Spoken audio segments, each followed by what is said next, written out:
உலகில் மரியாதைக்குரிய மாண்புமிகு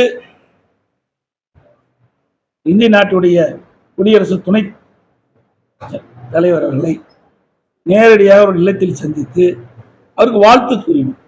நானும் என்னோடு எங்களுடைய கட்சி மூத்த நிர்வாகிகள் மாநில உறுப்பினர்களெல்லாம் சென்று அவர்களுக்கு வாழ்த்து தெரிவித்தோம். அப்பொழுதும் நான் அரசாங்க காரில் தான் பயணம் செய்தேன். இதையெல்லாம் திட்டமிட்டு பத்திரிகைகள் ஊடகத்தில் செய்தி வெளியிடுவது என்று நன்றாக தெரிந்துதான் தமிழ்நாடு இல்லத்தில் இருந்து அரசாங்கத்துக்கு சொந்தமான காரில் தான் நான் துணை ஜனாதிபதியை சந்தித்து பேசினேன். பிறகு மரியாதைக்குரிய உள்துறை அமைச்சர்களுடைய இடைவெளியை சந்திக்கின்ற பொழுதும் நானும் என்னுடைய மூத்த கட்சி நிர்வாகிகளும் என்னுடைய காரிலே அரசாங்க காரில் தான் நேரடியாக உள்துறை அமைச்சர் வீட்டுக்கு சென்று அவரை சந்தித்தேன்.